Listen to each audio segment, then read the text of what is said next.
Student, आज हम इतिहास का चौथा पार्ट देखेंगे। क्या नाम है उसका? वैदिक संस्कृति। ठीक है, तो वैदिक संस्कृति देखते हैं। देखिए पेज नंबर 15। ओके, इतिहास का पेज नंबर 15 निकालिए और वो पार्ट पढ़िए, वीडियोस देखिए अच्छे से। इसमें हम वैदिक संस्कृति में क्या क्या देखेंगे। हमने यहाँ तक कि हड़प्पा संस्कृति का पढ़ लिया था, जो यूनिट टेस्ट में कोर्स था, तो उसके लिए हमने क्या क्या पढ़ा था। First, second and third part जो है वो। अभी फोर्थ देखते हैं। तो इसमें वैदिक संस्कृति में है 4.1 वैदिक साहित्य, 4.2 परिवार व्यवस्था दैनिक जीवन, 4.3 खेती पशुपालन आर्थिक एवं सामाजिक जीवन किस प्रकार से है उनका, वो 4.4 में है धार्मिक संकल्पनाएं एंड 4.5 में है शासन व्यवस्था। तो 4.1 देखिए वैदिक साहित्य। अभी वेद क्या होता है, साहित्य क्या होता है, ये शब्द हमारे लिए नए हैं, है ना, क्योंकि 6th स्टैंडर्ड के बच्चों के लिए शब्द नए हैं। तो आइए जानते हैं वेद क्या होता है। वैदिक साहित्य देखिए, वेद साहित्य पर आधारित संस्कृति ही वैदिक संस्कृति है। देखो, वेद साहित्य पर जो आधारित संस्कृति है वो कालीन, प्राचीन कालीन, तो वो संस्कृति ही वैदिक संस्कृति कहलाती है। हमारे अति प्राचीन साहित्य में साहित्य के रूप में वेदों को माना जाता है। अति प्राचीन साहित्य जो है उसके रूप में वेदों को माना जाता है। मतलब जो अति प्राचीन साहित्य हमारे लिए क्या हो गए, वो वेद हो गए। वेदों को माना जाता है। अनेक ऋषियों द्वारा वेदों को रचा गया है। अनेक जो ऋषि थे उनके द्वारा वेदों को रचा गया है। जो ऋषि मुनि थे वो पहले वेद लिखा करते थे और उन्होंने वेद प्रस्तुत किए हैं। और समाज में अभी जो वर्ग है, शिक्षित वर्ग है या ज्ञान है उनको, तो वो वेद जो है उसका अभ्यास करते हैं, पढ़ाई करते हैं। उसी प्रकार ये वेद हमारे लिए यहाँ पे संभाल के रखे हुए कि हम उसका अभ्यास कर सकते हैं, अध्ययन कर सकते हैं। इन वेदों में वैदिक साहित्य अत्यंत संपन्न साहित्य है। ये वैदिक साहित्य की भाषा कैसी है? संस्कृत है। हिंदी में है क्या? नहीं। पहले के वेद कैसे थे? संस्कृत में लिखे गए थे। तो इसकी भाषा कैसी हो गई? संस्कृत।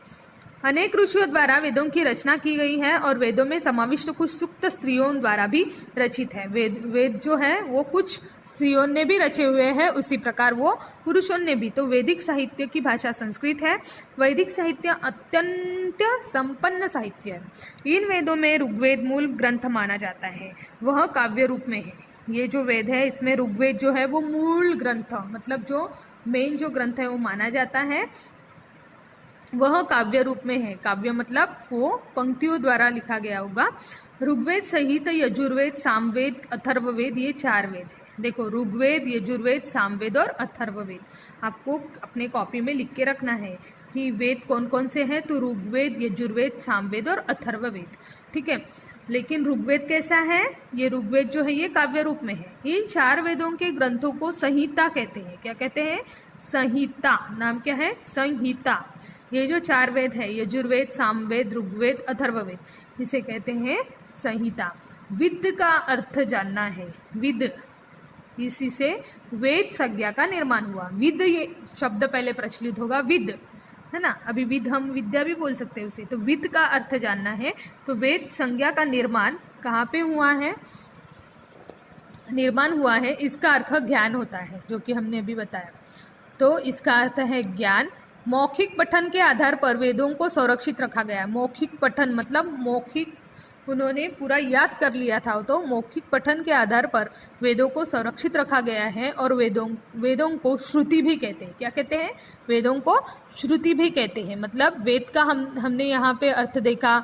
तो विद का अर्थ है वेद संज्ञा का निर्माण हुआ। विद का अर्थ जानना है, तो इसका अर्थ ज्ञान होता है। और मौखिक पठन के आधार पर वेदों को सुरक्षित रखा गया, इसे श्रुति भी कहते हैं। समझ में आपको? वैदिक साहित्य। अभी हम देखेंगे ऋग्वेद संहिता। तो ऋचाओं से बने हुए वेद को ऋग्वेद कहते हैं। ऋचाओं से बने हुए वेद को क्या कहते हैं? ऋग्वेद। स्तुति करने के लिए रचे गए पद्य को ऋचा कहते हैं। अभी देखो, ऋचा का अर्थ जानना है हमें। तो क्या है? स्तुति करने के लिए रचे गए शब्द को क्या कहते हैं? ऋचा कहते हैं। किसी देवता की स्तुति करने के लिए कई ऋचाओं को गूंथ कर बनाए गए काव्य को सूक्त कहते हैं। देखो, अभी किसी देवता की स्तुति करना है ना, बहुत सारी आरती में भगवान की स्तुति होती है, भगवान की प्रशंसा की जाती है। उसी प्रकार किसी देवता की स्तुति करने के लिए कई ऋचाओं को गूंथकर, और ऋचा का अर्थ क्या है, स्तुति करने के लिए रचे गए पद्य, उसमें शब्द भी बोल सकते हैं। तो इसमें स्तुति करने के लिए कई ऋचाओं को गूंथकर बनाए गए काव्य को सूक्त कहते हैं। मैंने क्या क्या समझाया अभी आपको। ऋग्वेद किसे कहते हैं, ऋचाओं से बने हुए वेद को ऋग्वेद कहते हैं, और स्तुति करने के लिए जो पद्य का उपयोग होता है उसे ऋचा कहते हैं। ठीक है। ऋग्वेद संहिता में विभिन्न देवताओं के स्तुति परक सूक्त पाए जाते हैं। ये जो ऋग्वेद संहिता है, और संहिता किसे कहते हैं, ये जो 4 ग्रंथ जब इंक्लूड होते हैं या 4 ग्रंथ है, इनको ही संहिता कहा जाता है। अभी 4 ग्रंथ कौन कौन से हैं, ऋग्वेद, यजुर्वेद, सामवेद और अथर्ववेद। ऋग्वेद संहिता में विभिन्न देवताओं के स्तुति परक सूक्त है। ठीक है। अभी हम देखते हैं यजुर्वेद संहिता। यजुर्वेद संहिता देखिए, यज्ञ में जिन मंत्रों का उच्चारण किया जाता है, यज्ञ जो बड़े बड़े यज्ञ होते हैं और उसमें जिन मंत्रों का उच्चारण किया जाता है, मंत्र बोले जाते हैं, आपको पता है। जैसे बहुत सारे बड़े बड़े पहले के ज़माने में यज्ञ हुआ करते थे, रामायण महाभारत में हमने देखा, तो मंत्रों का उच्चारण करते थे ऋषि मुनि, उनका समावेश यजुर्वेद संहिता में होता है। उनका समावेश किसमें होगा, यजुर्वेद संहिता में होता है। यज्ञ विधि में किन मंत्रों का पाठ कब और कैसे करें, यज्ञ विधि है, समझ लो, किसी मंदिर में यज्ञ विधि है और किन मंत्रों का पाठ कब और कैसे करें, इसका मार्गदर्शन इस संहिता में प्राप्त है। ये जो यजुर्वेद संहिता है, इसमें इस संहिता में पद्य में रचित मंत्रों का स्पष्टीकरण गद्य में किया गया है। देखो, पद्य में रचित मंत्रों का स्पष्टीकरण गद्य में किया गया है। मतलब जो पद्य मतलब कविता होती है ना, तो कविता की जो लाइंस है तो उसके मंत्रों का स्पष्टीकरण गद्य में भी किया गया है, समझाया गया है गद्यों में। ये यजुर्वेद संहिता हो गई आपकी। अभी देखो, क्या आप जानते हो कुछ सूक्तों के हिंदी भाषा में अर्थ। हे ईश्वर, बहुत वर्षा होने दो, हमारे खेतों में लहलहाती फसल उगने दो, हमारे बच्चों को खूब दूध और घी मिलने दो। देखो, कुछ सूक्तों के हिंदी भाषा में अर्थ क्या है। तो क्या बोलते हैं, हे ईश्वर, बहुत वर्षा होने दो, हमारे खेतों में लहलहाती फसल उगने दो। जब वर्षा होगी तभी फसल उगलेगी तो हमारे बच्चों को बहुत खूब दूध और घी जो है वो जो गाय भैंसे हैं उनसे मिलेगा। हमारे घरों में गाय आने दो, हमारे गोठों में उन्हें आनंद से रहने दो। क्या बोलते हैं, हमारे घर में गाय आने दो, हमारे गोठों में उनसे आनंद से रहने दो, उनसे उनके बहुत बछड़े होने दो। लोगों, चलिए उठिए, उषा के आगमन के साथ अंधेरा नष्ट हो गया है और प्रकाश का आगमन हो रहा है। लोगों, चलिए उठिए, मतलब लोगों अभी नींद से जागो। इसका स्पष्टीकरण क्या है, लोगों अभी नींद से जागो, उठो, उषा के आगमन के साथ साथ अंधेरा नष्ट हो गया है और उषा का आगमन हुआ है और प्रकाश का आगमन हो रहा है। उषा ने संपूर्ण विश्व को जगाया है। उषा जो है उसने क्या किया है, संपूर्ण विश्व को जगाया है। हम अपने कार्य और उद्योग कर धन प्राप्त करेंगे। हम क्या करेंगे, जल्दी से उठेंगे, हम अपने कार्य जल्दी निपटाएंगे और उद्योग कर धन प्राप्ति करेंगे। अभी देखते हैं सामवेद संहिता। कुछ यज्ञों की विधियों के समय सुर ताल में मंत्रों का गान किया जाता है। देखो, कुछ यज्ञों में क्या होता है, विधियों के समय सुर ताल में मंत्रों का गान किया जाता है। हम देखते हैं जब यज्ञ होते हैं तो विधि जब होते हैं तब सुर ताल में मंत्र उच्चारण किए जाते हैं या उसका गाना गाया जाता है। यह गायन कैसे करना चाहिए, इसका मार्गदर्शन सामवेद संहिता में किया जाता है। मतलब यज्ञ तो चल रहा है, मंत्र तो चलेंगे, लेकिन उसको कैसे गान स्वरूप में गाना है, मतलब गायन कैसे करना चाहिए, तो उसके लिए मार्गदर्शन सामवेद संहिता में मिलता है।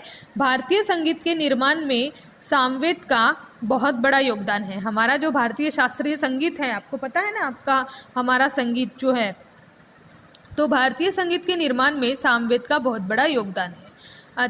ये हो गया आपका सामवेद संहिता। अभी देखते हैं अथर्ववेद संहिता। तो अथर्ववेद की संहिता को अथर्व ऋषि का नाम दिया गया है। ये जो अथर्ववेद जो है, इसमें अथर्व नामक एक ऋषि होगा प्राचीन काल में, तो उसका नाम दिया है यह वेद को, इसलिए इसका नाम क्या पड़ा, अथर्ववेद संहिता। अथर्ववेद में दैनिक जीवन की अनेक बातों को महत्व दिया गया है। दैनंदिन जीवन में जो अनेक बातें होती रहती है उसको विशेष स्थान दिया गया है। इसमें यह बताया गया है कि जीवन में आने वाले संकटों और दुखों का निवारण किस प्रकार किया जा सकता है। जीवन में जो संकट आ रहे हैं, जो दुख आ रहे हैं, उसका निवारण करना है, वो नष्ट करने हैं, तो उसका किस प्रकार से उसका निवारण किया जाता है। इसी भांति इसमें असंख्य औषधीय वनस्पतियों की जानकारी भी दी गई है। मतलब औषधीय जो वनस्पतियां हैं उसके बारे में यहाँ पे जानकारी दी गई है। राजा को अपना राज्य किस प्रकार चलाना चाहिए इसका भी मार्गदर्शन इसमें किया गया है। ये जो अथर्ववेद संहिता है इसमें राजा को अपना राज्य कारभार किस प्रकार से चलाना है इसका भी मार्गदर्शन मिलता है। संहिताओं की निर्मित होने के बाद ब्राह्मण ग्रंथों, आरण्यकों, उपनिषदों को रचा गया है। वैदिक साहित्य में उनका भी समावेश किया जाता है। देखो, संहिताओं की निर्मित होने के बाद ब्राह्मण ग्रंथ, आरण्यकों, उपनिषदों को रचा गया है। ये पहले संहिताओं की निर्मित हुई, अथर्ववेद, सामवेद, ऋग्वेद, यजुर्वेद, है ना। और उसके बाद ये जो उपनिषद रचे गए हैं, आरण्यक और ब्राह्मण ग्रंथों की ग्रंथ जो है वो रचे गए, मतलब लिखे गए हैं। वैदिक साहित्य में उनका भी समावेश होता है। इसके बाद हम देखेंगे ब्राह्मण ग्रंथ, आरण्यक। ब्राह्मण ग्रंथ देखिए, ब्राह्मण ग्रंथ यज्ञ विधियों में जो वेदों का उपयोग किस प्रकार करना चाहिए इसका मार्गदर्शन करने वाले ग्रंथों को ब्राह्मण ग्रंथ कहते हैं। जो यज्ञ विधियाँ होती, यज्ञ जो होता है उसमें जो विधि की जाती है, इसमें वेद जो है, वेदों का उपयोग किस प्रकार से करना चाहिए इसका मार्गदर्शन करने वाले जो ग्रंथ रहते हैं वो ग्रंथों को ब्राह्मण ग्रंथ कहते हैं। प्रत्येक वेद में स्वतंत्र ब्राह्मण ग्रंथ, वेद के स्वतंत्र ब्राह्मण ग्रंथ है। अभी देखते हैं आरण्यक। तो अरण्य में जाकर एकाग्रता से किया गया, अरण्य, अरण्य मतलब जंगल, है ना। पहले के साथ जो ऋषि मुनि थे वो अरण्य में जाके तपस्या करते थे। तो अरण्य में जाकर एकाग्रता से मनन आरण्य ग्रंथों में प्रस्तुत किया गया है। एकाग्रता से जो मनन होता था वो अरण्यकों में, अरण्य ग्रंथों में प्रस्तुत किया जाता है। यज्ञ विधि संपन्न करते समय किसी भी प्रकार की भूल ना हो इसकी सावधानी उसमें बरती जाती थी। अभी देखते हैं उपनिषद। तो उपनिषद का अर्थ है गुरु के निकट बैठकर प्राप्त किया हुआ ज्ञान है। आपको पता है पहले के ज़माने में देखो, जैसे जो राजा महाराजाओं के बच्चे या छोटे छोटे जो बच्चे रहते थे वो गुरु के आश्रम में जाकर वहाँ पे अपने ज्ञान की प्राप्ति करते थे या ज्ञान साधना करते थे, है ना। तो यहाँ पे देखते हैं उपनिषद। उपनिषद का अर्थ जो है गुरु के निकट बैठकर, गुरु के निकट मतलब साथ बैठकर, नजदीक बैठकर प्राप्त किया हुआ ज्ञान है, उसे क्या कहते हैं, उपनिषद। शब्द कैसा है, कठिन है, लेकिन उसका एक्सप्लेनेशन मतलब जब आता है तो हम समझ लेते हैं कि उपनिषद मतलब क्या है ना। सरल शब्द है, गुरु के बाजू में बैठकर ज्ञान की प्राप्ति करना। हमारे मन में मृत्यु, जन्म मृत्यु जैसी कई घटनाओं के बारे में असंख्य प्रश्न उठते रहते हैं।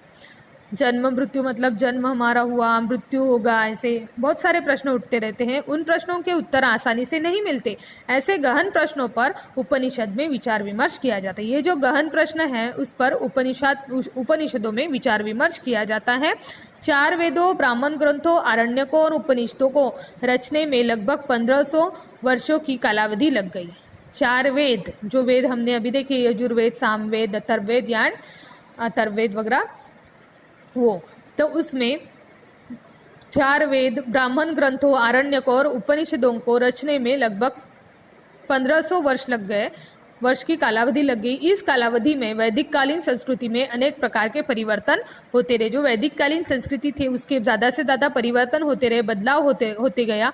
उन परिवर्तनों और वैदिक समय के जनजीवन का अध्ययन करने के लिए वैदिक साहित्य एक महत्वपूर्ण साधन है। देखो यहाँ पे जैसे परिवर्तन तो हुए, बदलाव तो हुआ, और बदलाव और वैदिक समय के जनजीवन कैसा था उसका अध्ययन, मतलब उसकी पढ़ाई करना है, उसके बारे में जानना है। तो अध्ययन करने के लिए वैदिक साहित्य जो है एक महत्वपूर्ण साधन है, उससे हमें वो जानकारी प्राप्त हो सकती है। आगे हम देखेंगे परिवार व्यवस्था, दैनिक जीवन। Thank you.